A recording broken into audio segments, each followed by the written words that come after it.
Hello everyone, welcome back our YouTube educational channel. Friends, हम लोग भारतीय राष्ट्रीय आंदोलन का सीरीज़ कंप्लीट कर रहे हैं, जो सभी कॉम्पिटिटिव एग्ज़ाम का महत्वपूर्ण टॉपिक होता है और जिसका पीरियड 1885 से लेकर 1947 तक यानी देश की आज़ादी तक होता है। अभी तक हम लोगों ने 1944 तक के बहुत सारे टॉपिक को कंप्लीट कर लिया है। अगर आप लोग उस टॉपिक को देखना चाहते हैं तो डिस्क्रिप्शन बॉक्स में उसका प्लेलिस्ट लिंक दिया गया है, आप वहां से भी देख सकते हैं।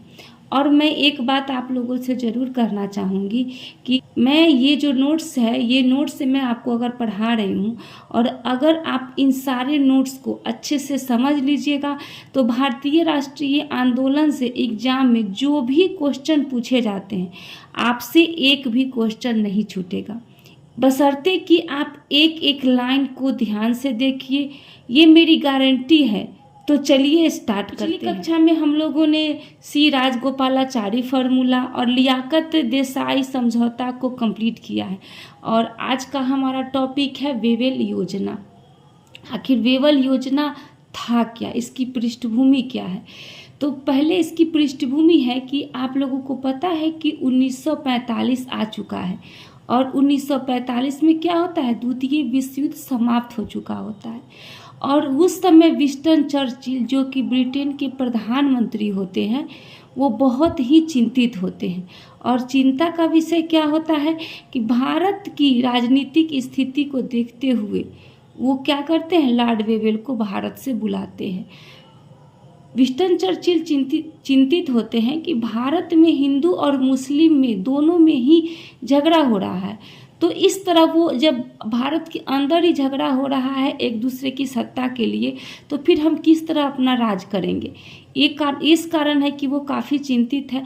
यही अपनी परेशानी को दूर करने के लिए और भारत की जो राजनीतिक स्थिति है उसको देखते हुए वो लॉर्ड वेवेल जो कि भारत के उस समय वायसराय होते हैं, उसको लॉर्ड वेवेल को यहाँ पे से छूट गया था तो भारत से बुलाया। ठीक है, और जब भारत से लॉर्ड वेवेल को बुलाया जाता है तो वहाँ पे एक बैठक होती है और बैठक में मात्र 3 व्यक्ति ही होता है। कौन कौन 3 व्यक्ति होता है तो पूछता है, जब वेवेल योजना की बैठक हुई थी तो उसमें कौन 3 व्यक्ति शामिल हुए थे? तो पहला व्यक्ति तो खुद वेवेल थे जो कि भारत के वायसराय थे। उसके बाद दूसरा व्यक्ति जो थे वो विंस्टन चर्चिल थे जो कि ब्रिटेन के पीएम थे और तीसरा व्यक्ति का नाम आता है एयरी का। एयरी उस समय भारत का राज्य सचिव हुआ करते थे। तो ये 3 नाम, विंस्टन चर्चिल, वेवेल और एयरी, ये 3 नाम आपको ध्यान में रखने होंगे। यही 3 व्यक्ति जो थे वो बैठक में शामिल हुए थे और बैठक के बाद 14 जून 1945 को वेवेल भारत पहुंचकर योजना जारी करते हैं और इसे ही जो योजना बनता है उसे ही वेवेल योजना के नाम से जाना जाता है। तो एग्जाम में पूछता है कि वेवेल भारत कब पहुँचे, तो 14 जून 1945 को ये भारत पहुँच जाते हैं। उसके बाद ये अपनी योजना रखते हैं। योजना का पहला जो पॉइंट क्या है, तो पहला पॉइंट था कि वायसराय की कार्यकारी परिषद में वायसराय और कमांडर इन चीफ को छोड़कर शेष भारतीय होंगे।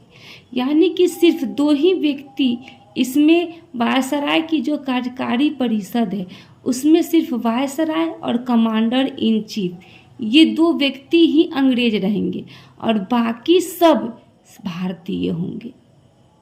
दूसरा योजना था वेवेल का कि विदेशी विभाग भारतीय को हस्तांतरित किए जाएंगे। यानी कि भारतीय जो विदेशी विभाग की डिमांड कर रहे हैं, हम अब उन्हें विदेशी विभाग भी भारतीय को दे देंगे। तीसरा वो योजना लाए थे कि हिंदू और मुस्लिमों की संख्या कार्यकारी परिषद में बराबर होंगी। यानी कि अगर 100 हिंदू है तो 100 इसमें मुस्लिम भी होंगी कार्यकारी परिषद में। आगे चौथा नंबर में है कि जेल में बंद सभी राजनीतिक कैदियों को रिहा कर दिया जाएगा। यानी कि कांग्रेस के जितने भी राजनीतिक नेता जो जेल में बंद हैं उन्हें रिहा कर दिया जाएगा।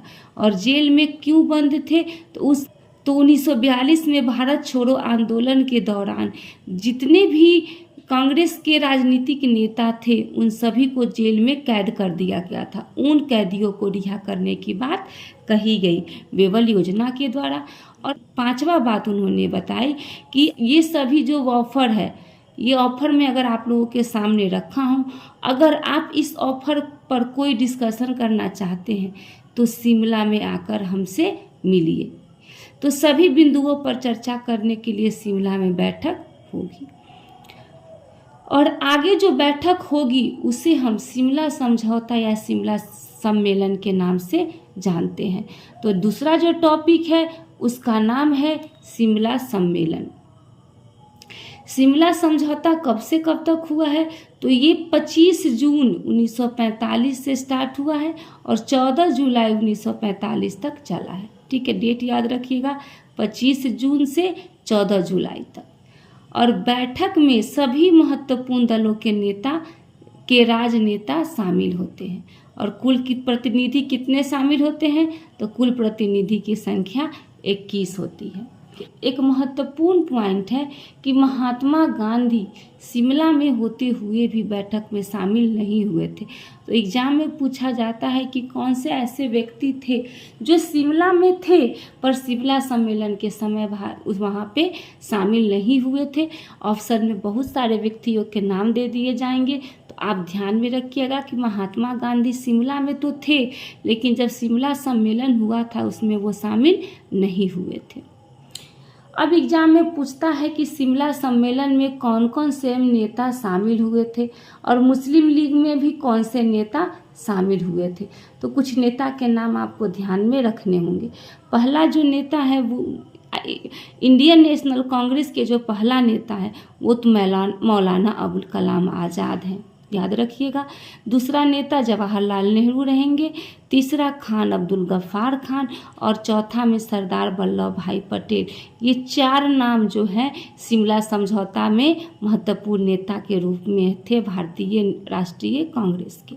फिर मुस्लिम लीग के नेता एग्जाम में पूछता है, तो मुस्लिम लीग के नेता में पहला नेता है मोहम्मद अली जिन्ना, दूसरा जो नेता है वो है लियाकत अली और तीसरा जो है लियाकत अली के दोस्त हैं अब्दुल निस्तार और इस्माइल खान। ये चार नेता आपको ध्यान में रखने होंगे और इधर भी चार नेता जो है इंडियन नेशनल कांग्रेस के आपको याद में रखने होंगे। और एक जो अगला जो वो दल था जिसका नाम था अकाली दल, तो अकाली दल के नेता में शामिल हुए थे मास्टर तारा सिंह। तो ये भी नाम आपको ध्यान में रखने होंगे कि अकाली दल के नेता कौन थे। ये पूछता है शिमला सम्मेलन के समय अकाली दल के नेता निम्नलिखित में से कौन से थे या फिर निम्नलिखित में से कौन से नहीं थे, ये भी पूछा जा सकता है। तो मास्टर तारा सिंह जो थे वो अकाली दल के नेता थे। अब जब बैठक होती है तो बैठक में विवाद शुरू होने लगता है। विवाद का कारण क्या था कि जो कार्यकारी परिषद में हिंदू और मुसलमानों की संख्या जो बराबर होगी उसी बात पर विवाद था। मुस्लिम लीग का कहना था जो कार्यकारी परिषद है उसमें हिंदू और मुस्लिमों की संख्या बराबर है, इसमें हमें कोई दिक्कत नहीं है, लेकिन मुस्लिम प्रतिनिधि सिर्फ मुस्लिम लीग का होना चाहिए। इनका कहना था कि जो भी मुस्लिम प्रतिनिधि हैं वो सिर्फ और सिर्फ मुस्लिम लीग का ही होगा। कहने का मतलब है कि अगर इसमें 100 हिंदू है और अगर 100 मुस्लिम है तो 100 जो मुस्लिम है इसमें सिर्फ मुस्लिम लीग के ही सदस्य होने चाहिए, इसमें भारतीय राष्ट्रीय कांग्रेस के सदस्य इसमें नहीं आने चाहिए, इसमें सिर्फ और सिर्फ मुस्लिम लीग का ही नेता होना चाहिए। इस पे जो इंडियन नेशनल कांग्रेस यानी कि जो भारतीय राष्ट्रीय कांग्रेस थे वो क्या कर रहे हैं, गुस्सा हो जा रहे हैं। गुस्सा किस बात पे हो रहा है, नाराज किस बात पे हो रहा है कि जो आईएनसी में भी मुस्लिम नेता है यानी कि इंडियन नेशनल कांग्रेस में भी मुस्लिम नेता है, जैसे में मौलाना अबुल कलाम आज़ाद, ये लोग बहुत बड़े नेता हैं। तो फिर अगर इसमें सारे मुस्लिम लीग के ही नेता इसमें शामिल होंगे तो फिर जो मौलाना अबुल कलाम आज़ाद है ये कहाँ जाएंगे। इसलिए कांग्रेस क्या करते हैं, कांग्रेस इस जो ऑफ़र को रिजेक्ट कर देते हैं। और रिजेक्ट कब करते हैं? तो 14 जुलाई 1945 को ये रिजेक्ट कर देते हैं। तो ध्यान में रखिएगा कि वेवेल योजना को रिजेक्ट कब कर दिया गया? तो 14 जुलाई 1945 को इसे रिजेक्ट कर दिया गया। अब इसमें ज़्यादा टॉपिक नहीं बचा हुआ है भारतीय राष्ट्रीय कांग्रेस के, अब बहुत कम ही टॉपिक बचा हुआ है। तो उम्मीद करती हूँ कि आप लोगों के एग्ज़ाम से पहले ये सारे टॉपिक को कंप्लीट कर दिया जाएगा। बने रहिए हमारे साथ, मिलते हैं नेक्स्ट वीडियो में नेक्स्ट टॉपिक के साथ। धन्यवाद।